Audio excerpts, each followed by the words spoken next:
Bueno, vamos a comenzar a estudiar ahora el tema de las fuentes de señal, es decir, los generadores de señales. Daremos una introducción y nos explayaremos sobre algunas generalidades respecto de los mismos. Una gran cantidad de fuentes de señal, de las cuales algunos tipos podemos ver acá.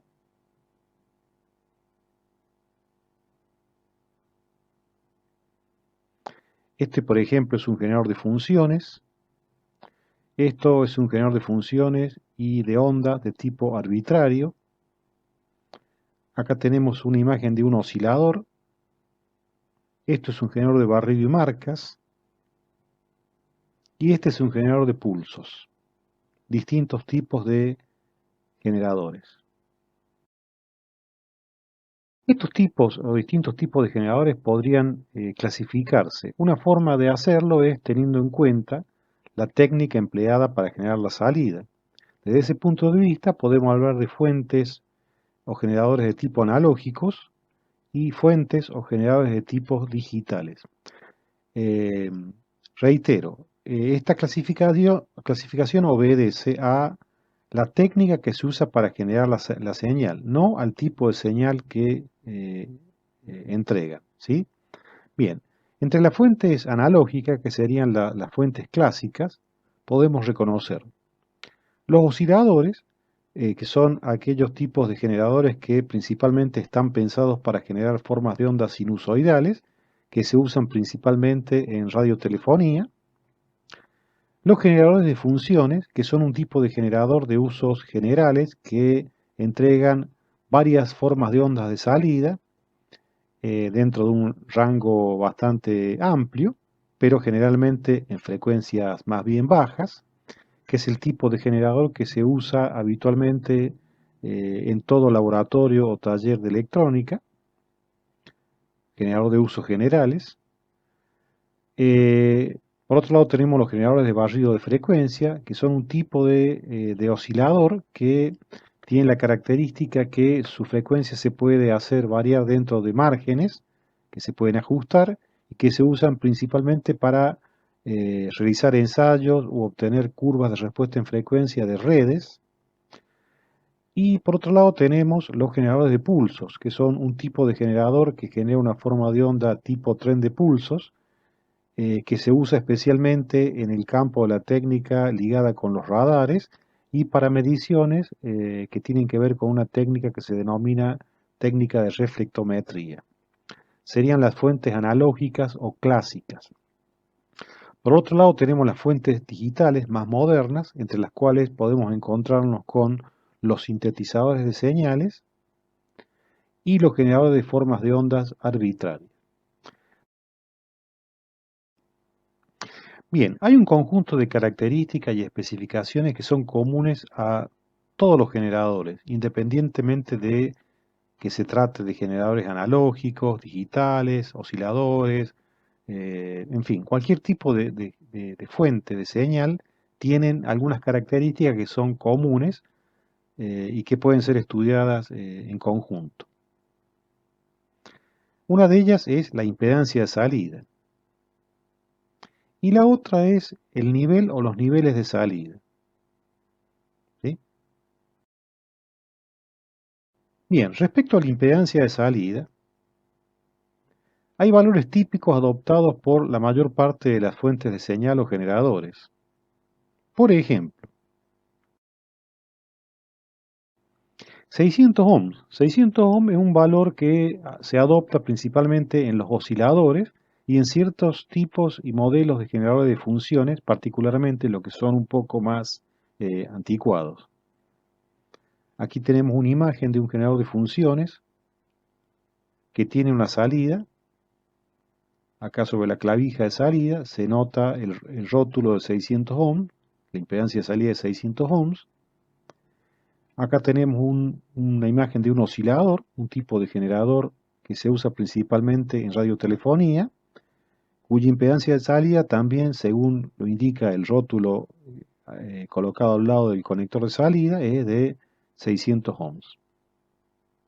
El valor de 600 ohms ya en algún momento justificamos por qué, ¿sí? Bien, la impedancia adoptado por muchos generadores es 50 ohm. Esto es así generalmente en los generadores de funciones más modernos, en los generadores de pulso y en general en todos los generadores de radiofrecuencia. Aquí tenemos una vista parcial del panel de controles de un generador de funciones y se puede ver al lado de la clavija de salida el rótulo que indica la impedancia de salida, que es 50 ohm. Lo mismo ocurre en este generador de radiofrecuencia. También acá tenemos el rótulo que indica 50 ohm, pero hay que saber que no es el único valor. Hay algunas aplicaciones específicas de la técnica ligada con los sistemas de televisión, en los cuales, por ejemplo, tenemos acá un generador de barrido y marcas, que es un tipo de generador que se usa en televisión. En este caso, este generador tiene una impedancia de salida de 75 ohms. ¿Sí? Esto es así porque es la impedancia de los cables coaxiales que se usan en la bajada de antena y en los sistemas de distribución por cable, televisión cerrada, que bueno, es el valor de impedancia característica que se usa en este área de la técnica.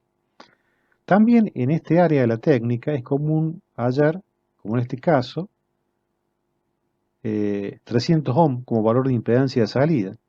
En el caso particular de este instrumento, el instrumento viene con una impedancia de salida de 75 ohms, pero entre sus accesorios incluye un balun, que es un adaptador que permite pasar de los 75 ohms a 300 ohms.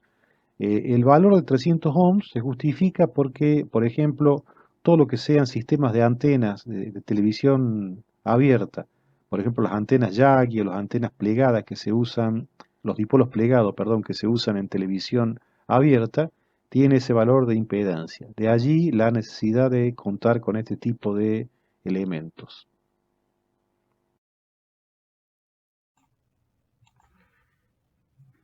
Bien, vamos a continuar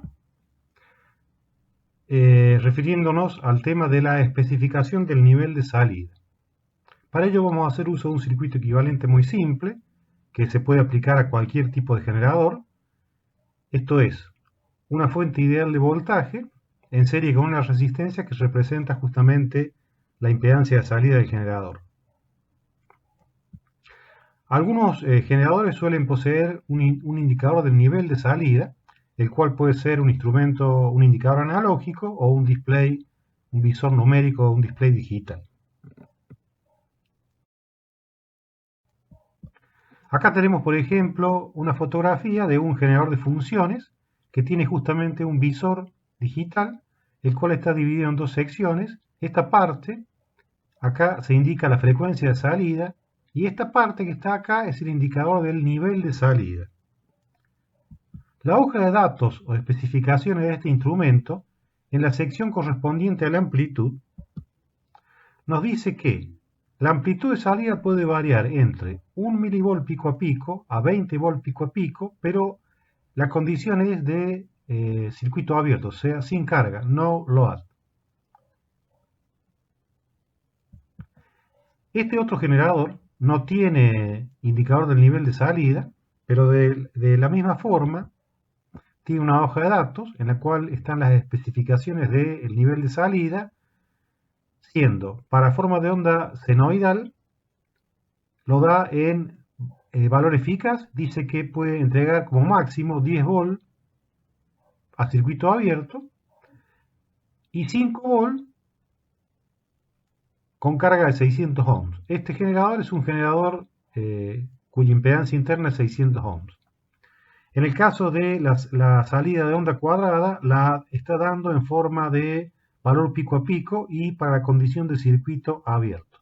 Son valores máximos que el generador es capaz de entregar a la salida. Entonces, tenemos una situación en la cual los generadores en general pueden entregar a la salida un valor de tensión, pongamos por caso un valor B sub S, el cual es igual a la tensión que genera la fuente equivalente. Esto es para una condición de carga a circuito abierto. Pero si se conecta una carga igual a la resistencia interna del generador, se espera que la tensión de salida baje exactamente a la mitad.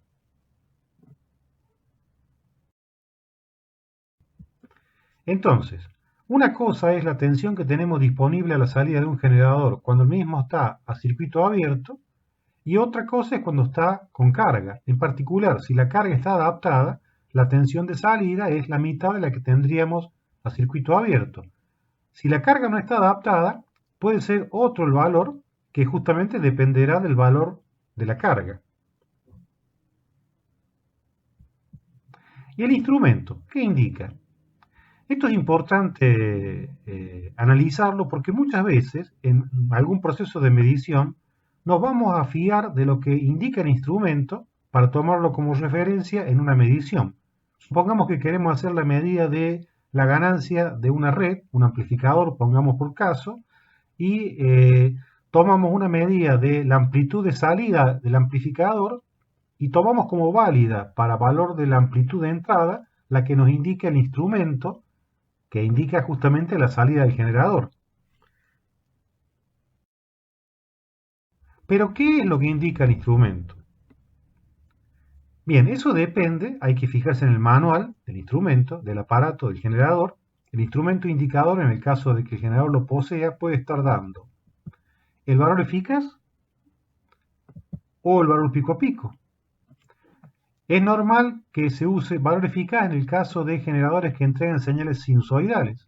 En cambio, cuando la forma de onda es una onda cuadrada, por ejemplo, suele ser más útil el valor pico a pico.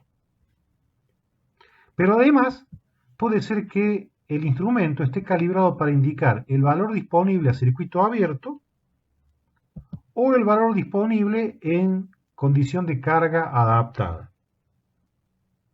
Veamos un ejemplo. Es decir, repasando previamente, la tensión de salida será un valor cuando está circuito abierto y será exactamente la mitad cuando la carga esté adaptada. Sobre esto vamos a basar el ejemplo. Acá un generador de funciones, el cual lo hemos ajustado para que entregue, es el mismo que usamos en la demostración anterior, para que entregue una onda cuadrada cuya amplitud pico a pico, ya lo vimos anteriormente, es 10 volt. Ahora bien, esto es para condición de circuito, o sea, carga a circuito abierto. Acá el generador tiene conectada una T y lo único que tenemos conectado sobre la salida es la punta de prueba del osciloscopio. ¿Sí? Efectivamente, esto indica 10 voltios y bueno, el osciloscopio está, la sensibilidad del eje vertical está en 2 volts por división. La foto está un poco borrosa, pero son 2 volts por división. Son aproximadamente 5 cuadritos, por lo tanto 2 por 5, 10, son 10 volts pico a pico. Es decir, este instrumento está entregando una onda cuadrada de 10 volts pico a pico y lo que está dando acá es aparentemente el valor de tensión a circuito abierto. Si nosotros le conectamos la carga adaptadora, los 50 ohm, obviamente, bueno, vamos a bajar la tensión de salida a la mitad, aproximadamente, pero acá podemos ver que el instrumento que indica el nivel de salida sigue indicando lo que teníamos en el caso de circuito abierto. Es decir, este generador, el indicador de nivel de salida, está calibrado para indicar la salida, pero en condición de circuito abierto. Es muy importante tenerlo bien en claro cómo está calibrado el instrumento. En realidad el ejemplo que acabamos de ver no es lo más común. En la mayoría de los casos suele ser justamente al revés. La indicación del nivel de salida está hecha o es válida solo para carga adaptada.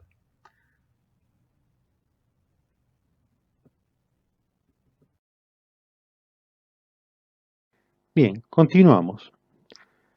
Otra cosa que es común a todos los generadores, pero que no está relacionada con especificaciones o características, sino más bien con el uso del generador, tiene que ver con lo siguiente. Todo generador cuando uno lo va a utilizar tiene que conectarlo al circuito o equipo que va a probar y para ello tienen que emplear un cable o chicote.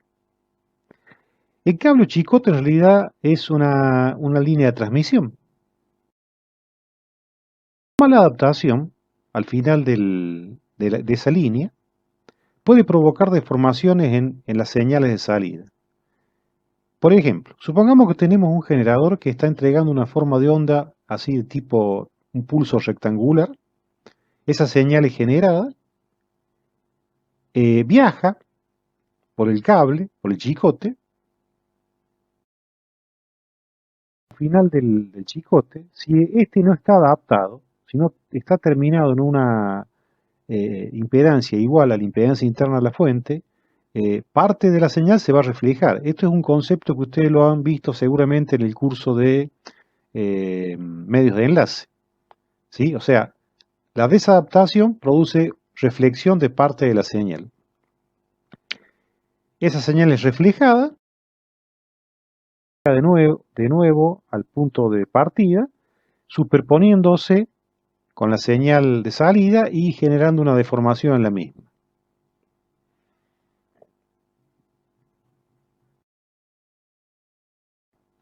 Bien, en realidad este efecto es notorio si la longitud del cable de salida es comparable, es decir, es del orden de la longitud de onda de la señal. ¿Qué significa comparable o del orden? Bueno, la regla práctica que se toma es la de 1/8 de la longitud de onda, ¿sí? Es decir, si la longitud de onda de la señal considerada está, o digamos, la longitud física del cable está por encima de 1/8 de la longitud de onda de la señal considerada, pueden llegar a haber efectos como el que acabamos de mostrar que sean significativos. Para valores que estén por debajo de 1/8 de la longitud de onda, se considera que prácticamente no hay efecto y mayormente no tenemos problemas.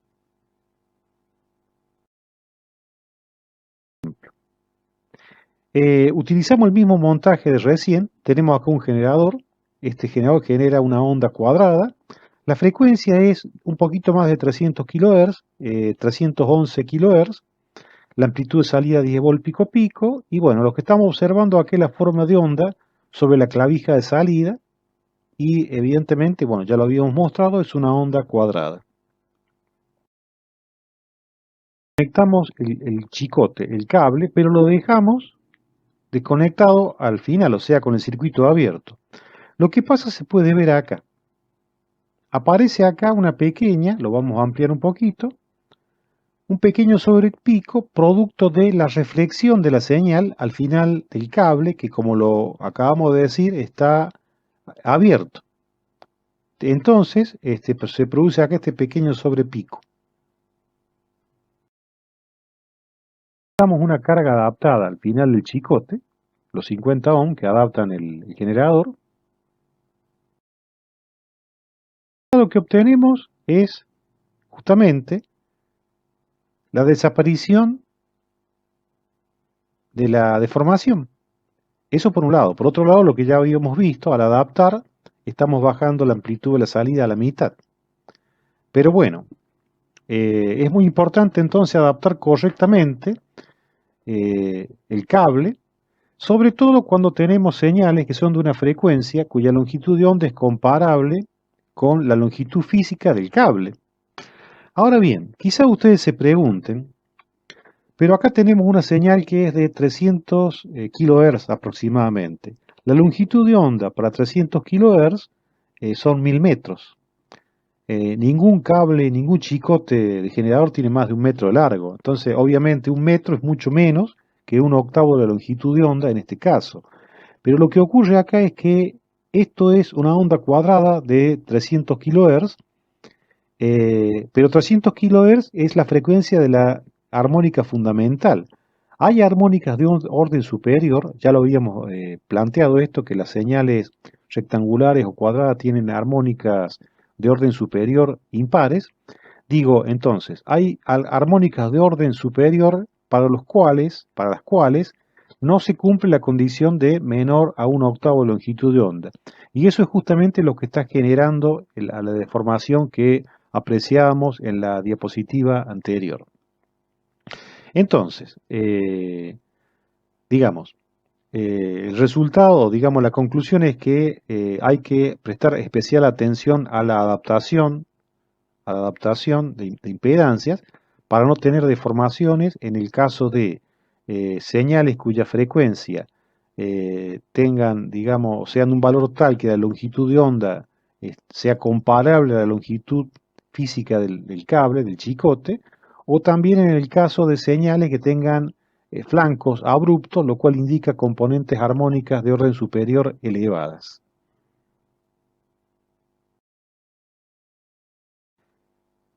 Bien, otra cosa que es común a gran parte de los generadores o fuentes de señal es que muchos de ellos disponen de atenuadores de salida. El atenuador de salida es una herramienta muy importante a la hora de hacer mediciones, ya lo vamos a ver eso en alguna oportunidad. Y bueno, acá tenemos una imagen de un generador de funciones, en la cual podemos ver acá el atenuador. Tiene un atenuador de salida de 4 pasos, 0, 20, 40 y 60 dB, y conjuntamente con un atenuador de variable continuo para ajustar la atenuación en forma continua dentro de cada paso del atenuador por pasos. Es importante señalar que los valores indicados de atenuación, 20 dB, 40 dB, 60 dB, 0, son válidos solamente en el caso de carga adaptada. Es decir, si la carga está desadaptada, y por ejemplo yo tengo el atenuador este en 20 dB y la carga está desadaptada, el atenuador no va a atenuar 20 dB de potencia, ¿sí? Solamente atenuará 20 dB de tensión. Atenuará 20 dB en potencia cuando la carga esté adaptada. Si no, no. Eso es importante tenerlo presente. Acá tenemos un ejemplo de otro tipo de generador con un atenuador. En este caso, también un atenuador en 4 pasos, aunque los valores en dB no están consignados en el tablero, pero bueno, están en el manual del instrumento. Tiene un atenuador por paso y tiene un atenuador continuo, un ajuste fino para variar la atenuación dentro de cada rango del atenuador por pasos.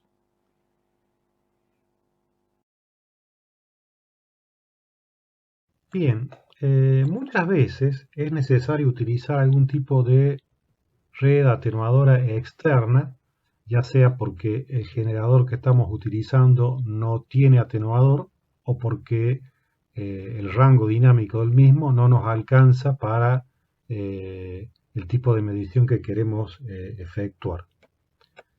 Un atenuador externo simplemente es una red de dos puertos que por lo general es reversible, es decir, cualquiera de los puertos puede ser entrada o salida y viceversa,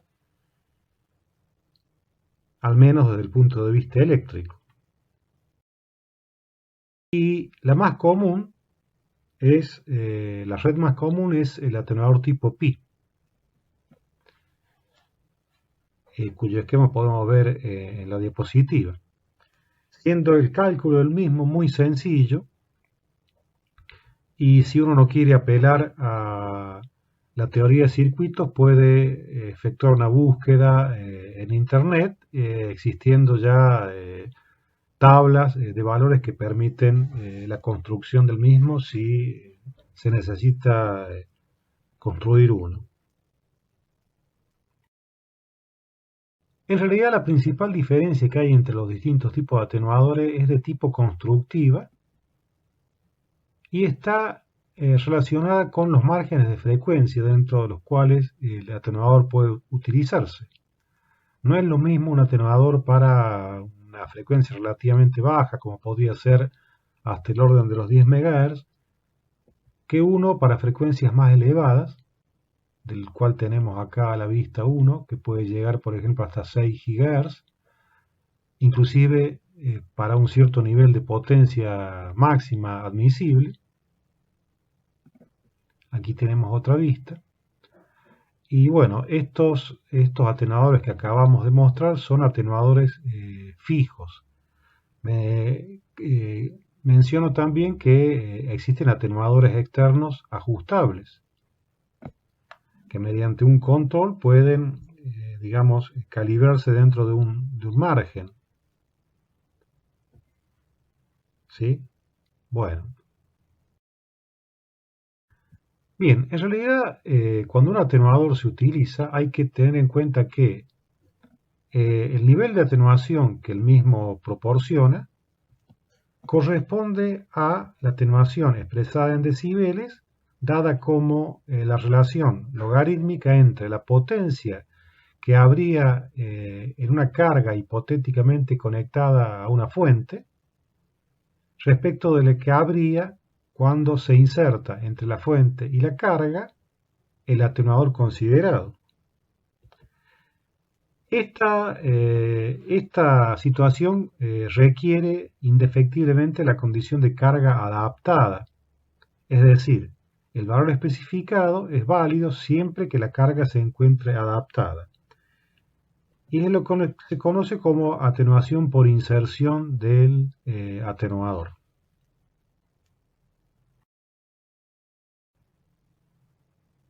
Bien, con esto estaríamos llegando al final de la introducción al tema de fuentes de señales. Vamos a abordar después el estudio específico de determinados tipos de fuentes, tratando siempre de hacer una relación con algún tipo de aplicación específica de la misma.